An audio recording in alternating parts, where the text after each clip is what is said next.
the Asian markets then. The key indices out there, they're higher. They're taking a bit of a cue coming in from Wall Street. The EBITDA actually came in at a loss of 246 crores. Buying on dips and adding more on dips is the only strategy. This crisis is going to push a lot of the borrowers towards the edge in terms of whether they default or no. And so I do believe that you might actually see more problems on the retail side rather than the wholesale side. Almost 62,000 crores of bids have been received so far for the QIP. The issue size, remember, is only about 15,000. 2/3% higher, 72 points as I speak, 250 up almost on the Sensex. I would be cautious about too much exposure in the markets at these levels. Tata Starbucks, significant downturn in the last quarter, but improving month on month. Steady session for our markets. The Nifty and the Sensex are up close to about 0.7, 0.75%. Divi's Laboratories earnings expectations have moved up 1.97%. Now, this is incredible, right? 2% increase in earnings expectation. The stock is up 71%. Has to be made available. Government funding will have to be made available to retail as well as institutional investors through the stock exchanges. Higher by nearly 350 points in the Sensex. The Nifty is up close to about 0.8%. Once again, a strong day for the market. Now, you could argue that the market's not built on after the morning gains, but if you have been in this market, there's no reason to complain. And once again, the Nifty at 11,350 and steadily moving towards that 11,500 mark. Let's see. Interesting last hour still to go. Sonia, hi, good afternoon. Hi, good afternoon. And today's move has been led by a lot of heavyweights, right? Axis Bank, HDFC, Reliance Industries. So in that context, it's been a steady day. Anuj, only thing is mid-caps have moved into the red. So perhaps that party may not be over, but nearing the end, perhaps. No, not really. You can't say that, in just one day the party is ending, Sonia. But yes, I think this morning we spoke about, the bank Nifty's catch up as perhaps the big trade. That's what's happened. Axis Bank, ICICI Bank, I think, as you pointed out, Reliance, I think especially in the last second half, Reliance has really taken over. And in the morning it was weak or relatively weak, but the way it's pulled back in the second half, it's looking quite strong. Mid-cap index is in the red, but advanced decline is still comfortably in the green for advancing stocks. So again, the whole issue is that you can't chase a gap up. You'll have to have conviction in this market. You'll have to buy, and then if a dip comes, you'll have to add. If you got in at, say, 10,890, 10,900 when the market gave you that opportunity, in that case you can easily take these intraday moves and it won't impact you. But if you chase, in that case, that those 40-50 point intraday moves are enough to throw you out of the market, even on the bank Nifty. But this is a trending upward market, and I think the bank Nifty is now beginning to find its mojo back, which for me is really the big cue for the market now. And Anuj, I mean, by and large, it's still a buy on dips market, right? Yeah. It's such a strong market. Just maybe taking a bit of a breather at this point would not even harm anyone. It'll actually be healthy if there's a bit of a pause here. Yes, and what we're calling it a pause when we already it's up so much. Obviously, you're referring to the mid caps, but it's okay, Sonia. I think we've had a tremendous run, but this 11,500, I think. You should see that sooner than later, perhaps. Okay, we're not too far away from that psychological mark. Good gains, actually, almost a 90-point gain on the index and led by a lot of banks. Just look at that, 300 points higher on the Bank Nifty. But let's tell you what's lined up on the show this afternoon. The market trades higher on the back of strong global cues. Mid-caps underperform the frontliners as they cool off post the recent rally. We discuss these key trends and market fundamentals with SP Tulsian of sptulsian.com, market expert Anand Tandon and Sampath Reddy of Bajaj Allianz Life Insurance.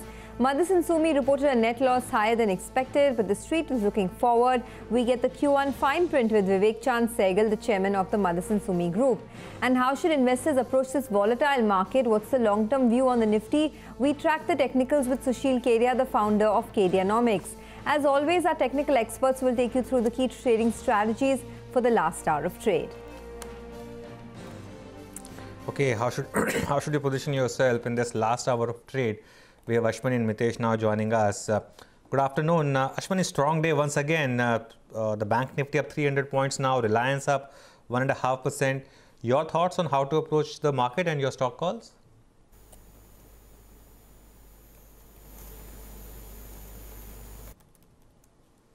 Okay, I think Ashwani can't hear us, so let me take this question to Mitesh. Mitesh, your thoughts on the index and your stock calls?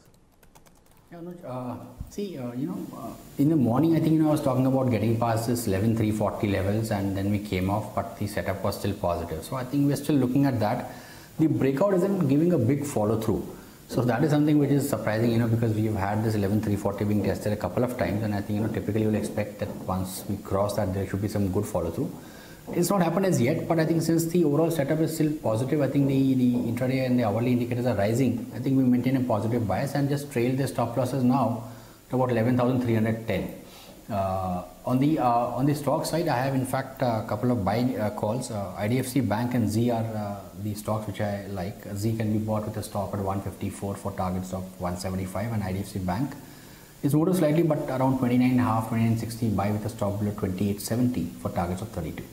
Okay, well, we'll try to fix that line with Ashwani, but in the meantime, let's invite our fundamental experts, SP Tulsian of sptulsian.com and Anand Tandon joining us. And as usual, let's start with our Stock 360. And today on Stock 360, Sonia, we're discussing GMM Pfaudler. Now, just look at this stock. This really defines the kind of momentum that we have in the market. It's up 6%. In fact, it's gone up more at 8% now. This week it's up 20%. This month make it almost 50%, and this year make it 225%. And this has just been a remarkable stock. Now, of course, it's in a good sector. It's in pharma and chemicals, and a bit of an ancillary stock. So obviously, doing better than even the underlying.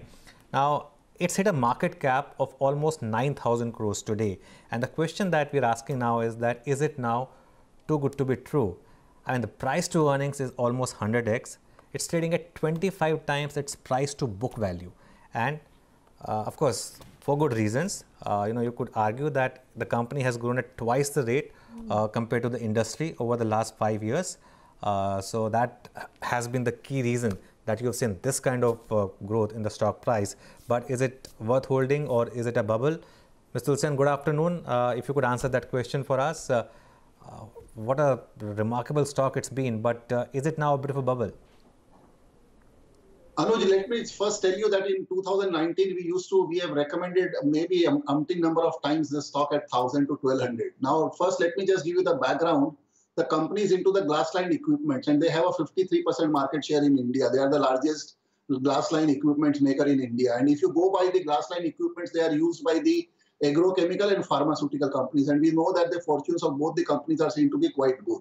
Apart from that, in fact, they have been, in fact, the equity of the company seem to be very low, very small, less than sub 3 crore shares, sub 3 crore rupees, because 1.5 crore shares with face value of rupees 2. Now, if you see the turnover closer to about 500 crore turnover on an annual basis, or maybe historical, and going forward, they may be clocking a top line of 750 crore. On which the PAT is likely to be at about 100 to 100 crore or so. So that means the EPS of about 70 rupees. And if you go by the growth which has been exhibited by the company in this last maybe 2 or 3 years, they have been increasing their EBIT, EBITDA and PBT, everything by 35% annually on a CAGR basis. Those are the features. Come on the shareholding pattern, 75% is held by the promoter, of which 50% is by the Pfaudler, the foreign promoter, and 24 point something is by the Indian promoter, that is Patel family.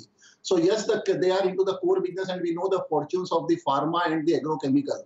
In fact, they have got the order of the from the PI Industries also of about 123 vessels recently, and that has been the order pipeline is seen to be quite strong. So yes, the things are seen to be quite good, and as I've said, that 100 rupees EPS for the current year, maybe plus minus 576 rupees per 10 rupees here and there. That means you are giving a P multiple of 90. For maybe price to book, you have already enumerated about 24, 25 times. So maybe one can say that this is largely because of the paucity of the floating stock. As I've said, that there are only 1.5 crore shares, issued shares, maybe 1.47 crores to be precise, of 2 rupees. And mind it that 2 rupees face value share is now ruling at 6,200. So definitely there is exuberance. But as long as the share keeps moving up, I don't think that any shareholders will really comes forward and sells it, because if you see the 25% non-promoter holding, that is well distributed among the 15% with 15% shareholding among the retail shareholder. And the company has been going gradually with a small acquisitions also. Last year they were acquired from Sudarshan Chemical, the industrial mixing solution division, and that has been doing quite well for about 23-24 crore rupees. So yes, the things are seen to be very focused. As I said, 53% market share, and I don't see any reason why the company will not keep growing 30% growth on the bottom line or maybe on the margin fronts, at least for the next couple of years, looking to the fortunes of the agrochemical and the pharma company. But yes, one can definitely say that the prices are seen to be quite exuberant, because as long as the stock keep moving up, nobody wants to sell.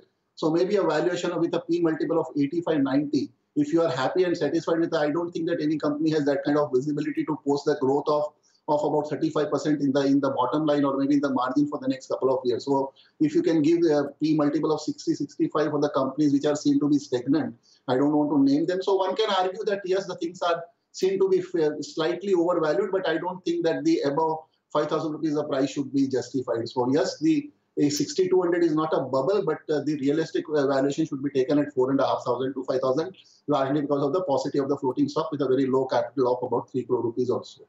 Okay, in fact, when we had spoken to the